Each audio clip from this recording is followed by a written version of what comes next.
Welcome back to the show. Today we have Solur. He's the CEO of Kenmore. Siri, welcome back to the show. Hey, thank you for having me, Kevin. Yeah, I'm excited to have you on the show. I think, our last conversation I really enjoyed. I think you have a ton of really good advice, and what you guys are doing at Kenmore around the smart home kind of electrification is actually really innovative and cool. But before we get into that, how about we get to know you a little bit better and maybe just give us a quick background and then how you became CEO at Kenmore, and then let's dive into your initiatives there. All right, I'll keep this in less than a minute.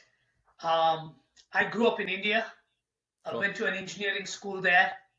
Part of my education was in a conflict zone. I bring that up because that did shape my way of thinking, and it was amazing schooling when it came to mindset.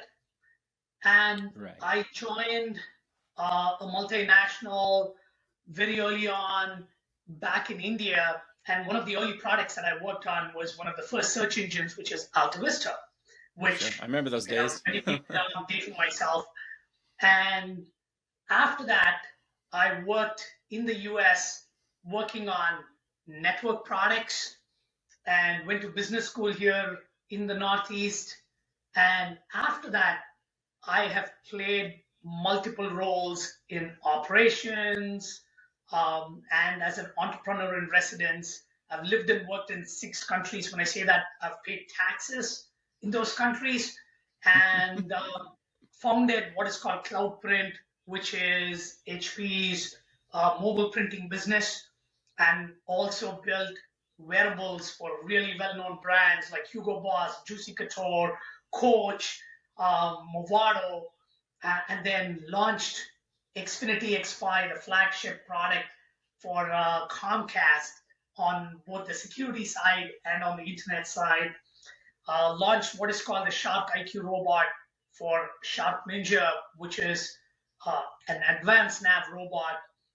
Went on to basically launch what is called a FlexBot, which is not just one robot, but a swarm of industrial robots that work together at Berkshire Grey. And the last 2 companies, I was fortunate that when I was a CPO, we took the company public, which is really interesting. And now at the helm of 2 iconic brands, Kenmore and DieHard. So that's my summary of my career, man. Very cool. So how did you become CEO of Kenmore?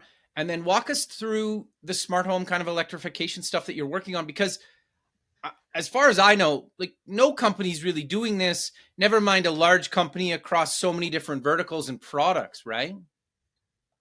Yeah. So serendipity is what I would say is how I became a CEO of Kenmore and DieHard. It was a recruiter who called me and basically said, "Look, there might be an opportunity for a first-time CEO, and it's really hard to break in from other parts of the C-suite to a CEO." And I'm really grateful that someone took a chance. And my point of view here is you want to have a 360-degree experience to be a CEO whenever possible. And if you Okay. don't have that, you want to basically openly acknowledge your blind spots so that you can actually bring in experts to cover for your blind spots. So Smart. it was serendipitous, and I was able to openly acknowledge things that I didn't know or things that I had not done. I've run operations, I've run supply chain, I've run product, I've run engineering, but I did not have any experience fundraising. I was Right. very open about that. But you know what?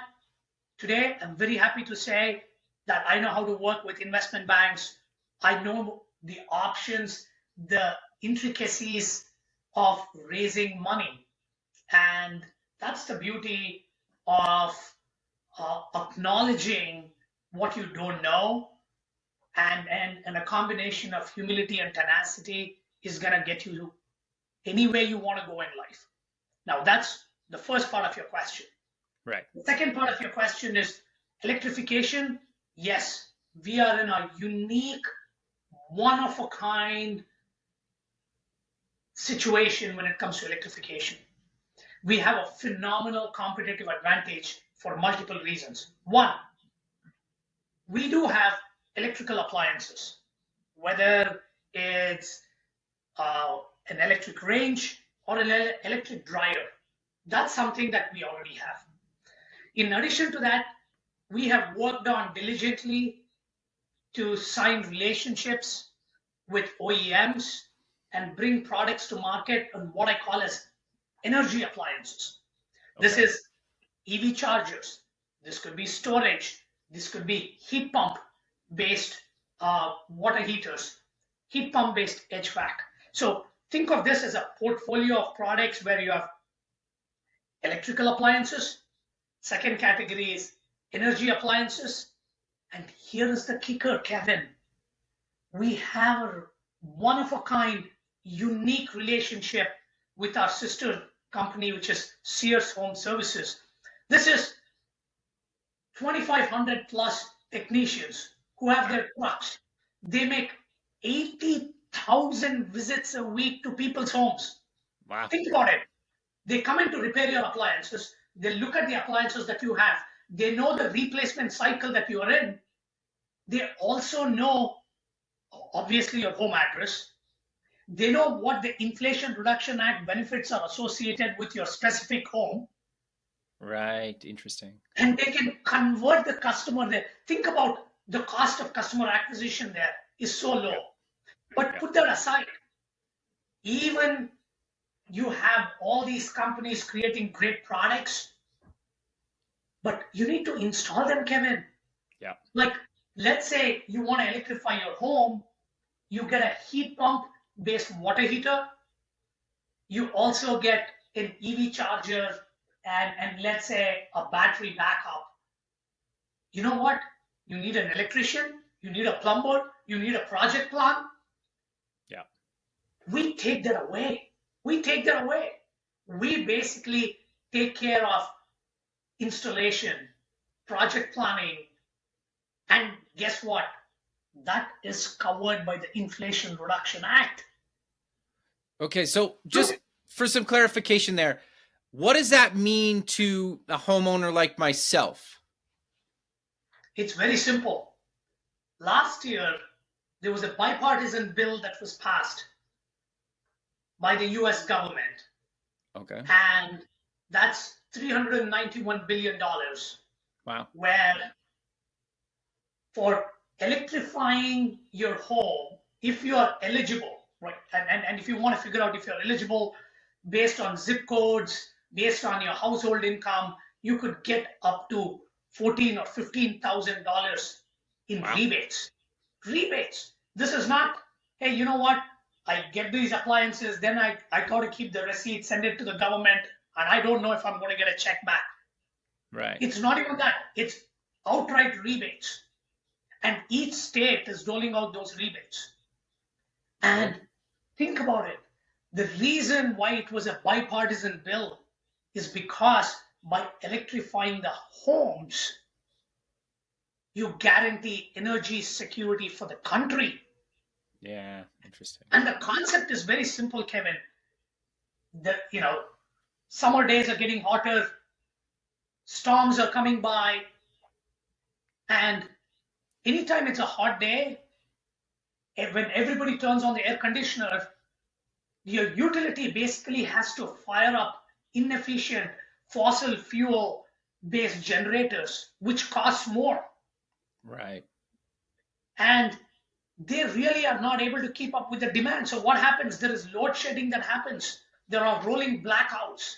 Yeah. In addition to that, foreign actors are attacking our grids with cyber attacks. Yeah. Energy security is so important for the country. So this was a bipartisan bill that was passed to electrify homes, and there was an incentive provided to electrify homes. And depending on your household income, you could get a significant chunk of electric appliances for free. Wow. installed. And what we are doing with Kenmore is front and center playing that space. We not only have appliances, Yeah. both electrical appliances and energy appliances. We have the ability to educate customers when our technicians are in people's homes, Yeah. convert them, install them. And here's the kicker: Kenmore was one of the first brands in May of 1992 when we started working with the EPA for, you know, uh, energy compliance systems, Energy Okay. Star.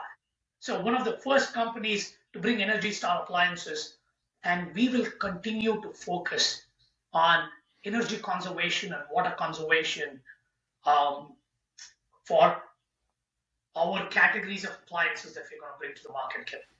Okay. No, very cool. So obviously the question then becomes, obviously, I think a lot of people have a bunch of Kenmore appliances. They also have other brands. How does this all fit together with Kenmore stuff and kind of other brands? Great question. Electrification does not care which brand of appliance Yeah. you have. Okay. It doesn't Sweet. really matter. What matters is when the grid is up to capacity, the house becomes an independent energy unit, not putting any more demands from the grid. Right. To do that, most of your appliances has to be electric appliances, number one. Yeah. Sure. Two, you need to have internally the capability to load balance your electrical amperage between your EV charger and your electric heater. Yeah. Otherwise, and then your ability for the appliances to work together in such a way that that's load balancing is possible. The last part is nice to have. And to do that, you might need a digital electrical panel. And a digital electrical panel does the load balancing. Think about it this way: when everybody in the house wants to jump in the shower and you have your EV charger that's charging your car, you should be able to throttle the amperage to the EV charger so that you can give it to the water heater. Right. Yeah. Interesting. Right.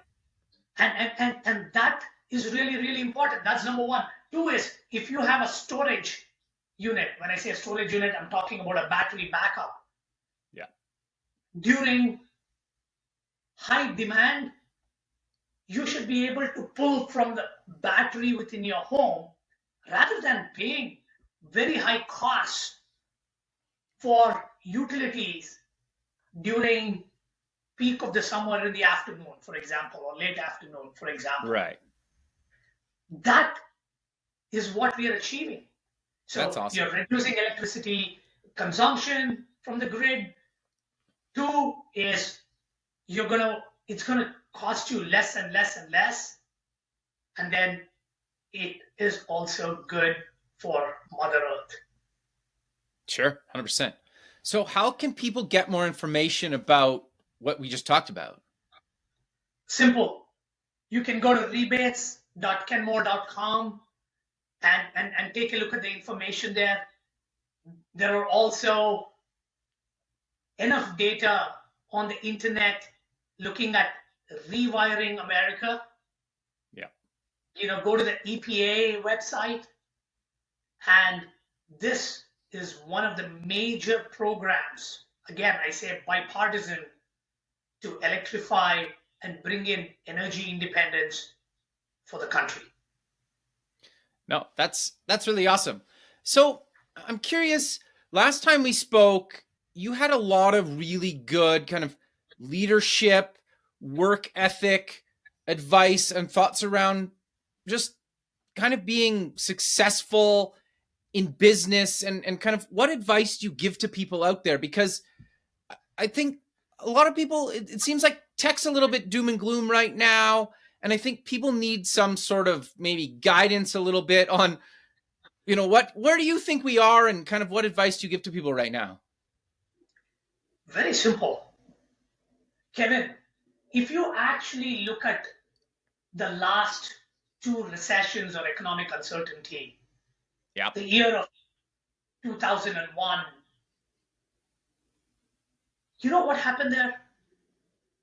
We had technologies like broadband that took off, Yeah. e-commerce that took off, content went to the web.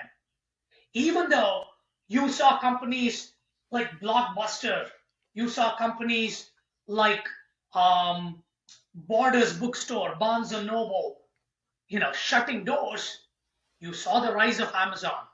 You Yeah. saw the rise of Netflix. Let's fast forward to the next recession, 2008 to 12. You may have seen Nokia, you may have seen RIM, and a spectacular array of banks failing. But you know what? That was the rise of mobile, social, and cloud, the rise of Uber, the rise of Airbnb.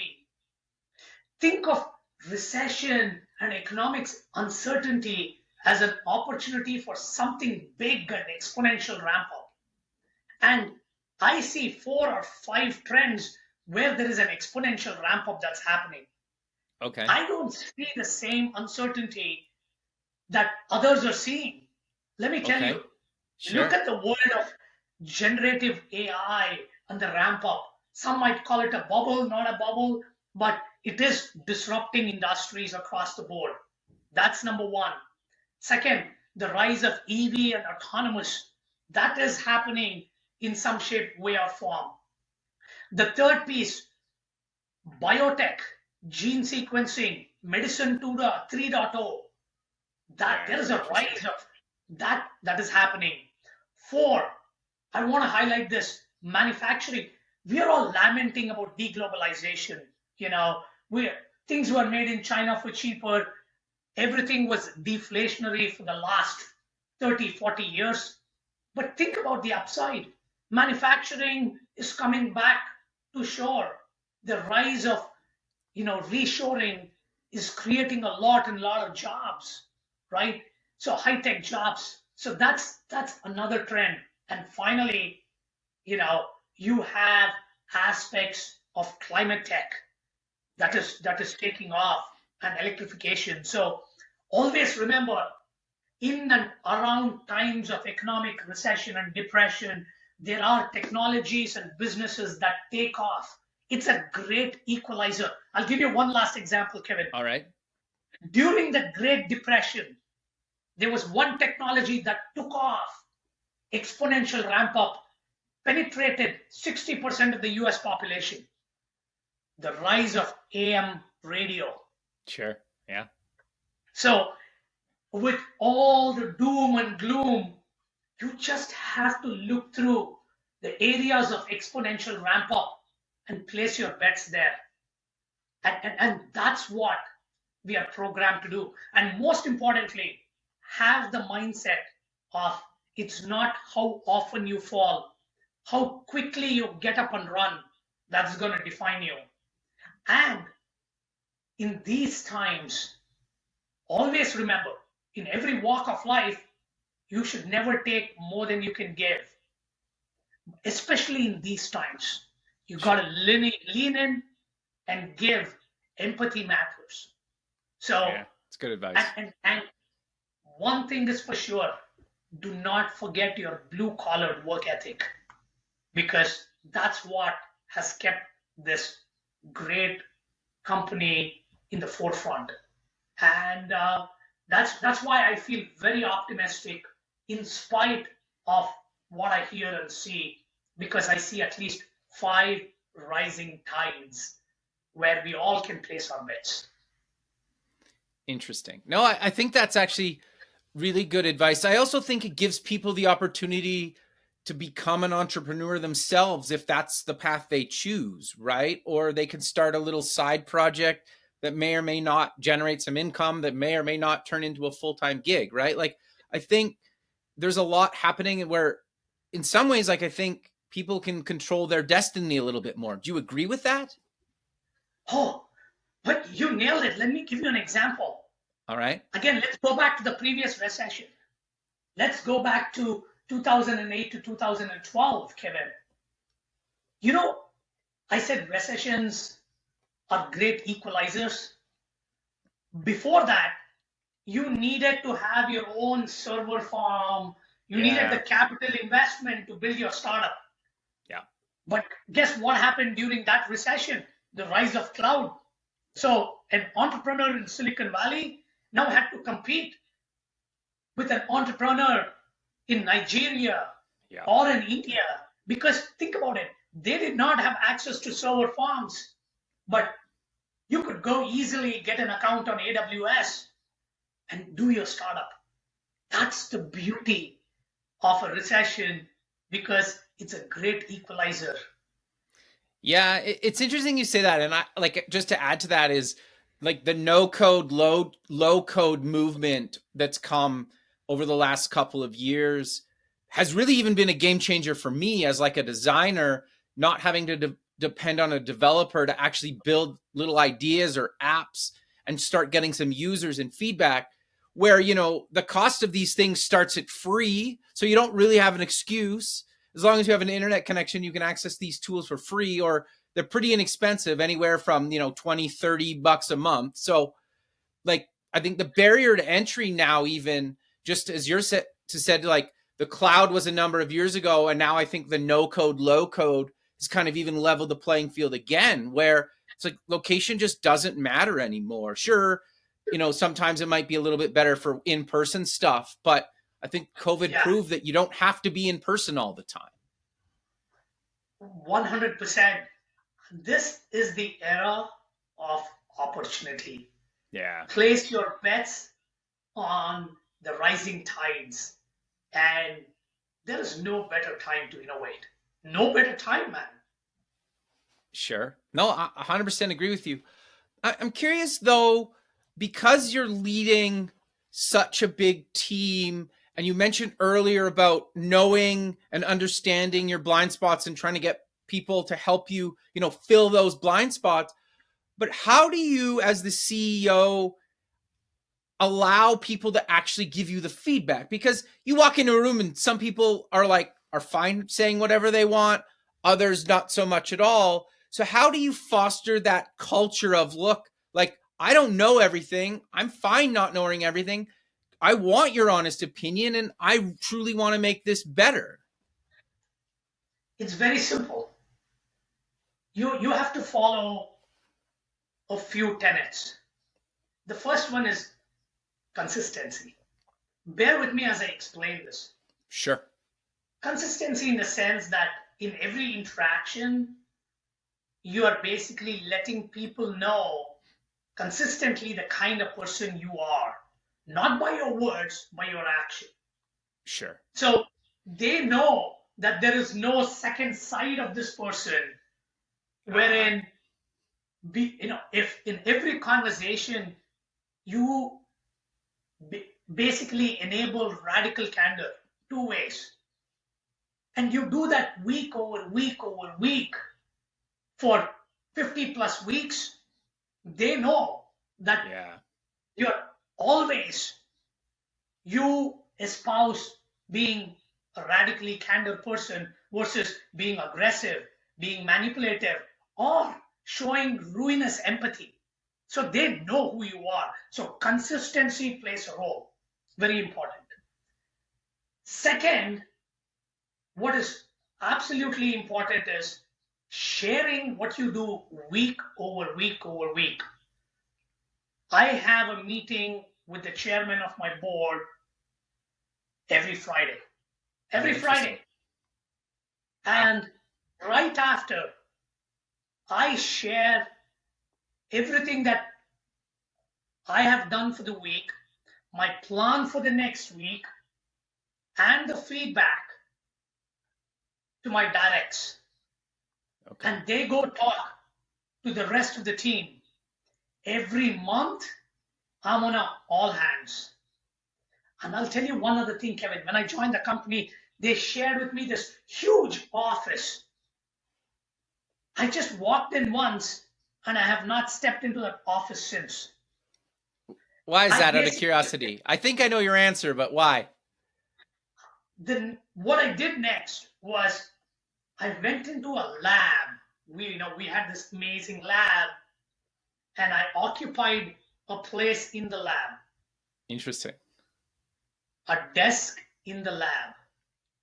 And it's really, really setting an example, but also highlighting that you're absolutely approachable. Yeah, So fair enough. there are a few things that you can do as a person to let people take the facade out and just be open. So be consistent, model the right behaviors, and anytime you have a conversation, make sure you are a supporter of inspiring, enabling, and encouraging. But most importantly, even when you challenge, it is radical candor, not being aggressive, manipulative, and never ruinous empathy. Yeah, interesting. That's actually really And good one other advice. thing, Okay. always underlining health first and family first. How Health do you first and foster that family though? first. How do you foster that? Anytime anyone comes to you, and if you hear that something is not right with someone, lean in, have a conversation, emphasize that health and family comes first. Get the rest of the team to rally around and take things off their plate. Let them breathe. Kevin, in today's world, it's not just, when I say health, it's not physical health, there is mental health. Sure. Yeah. You don't know what the other person is going through. Totally. And you want to basically let people know time and time again that just working late hours and showing that you're the first one in and the last one out, it's not it's not a badge of honor. You want to 100%. make sure that you lean in and highlight that you truly are looking to nurture other people's lives. Never take more than you can give. It's not just work related, it's associated with physical, mental, and financial well-being for the team that works with you. And I'm telling you, I'm carefully choosing my words. It's not work for you, you work with you, because it's a privilege. It's a privilege, Kevin. No, I think that's actually really good advice. But sadly, we're out of time. So how about we close with mentioning where people can get more information about Kenmore, yourself, the electrification stuff we talked about, and any other links you want to mention? Simple. First, Kenmore electrification rebates.kenmore.com. If you have, follow us on LinkedIn. Our brand page is Kenmore and Brands. If you want to reach out to me, I literally respond to every message that I get, either on LinkedIn or a DM on Twitter, and I'm more than happy to answer any questions that you may have. Thank you for having me, Kevin. Yeah, well, thanks again for doing this. I really appreciate you taking the time out of your day, and I look forward to keeping in touch with you, and have a good rest of your day. Thank you, Kevin. Have a wonderful day. You too. Okay, bye.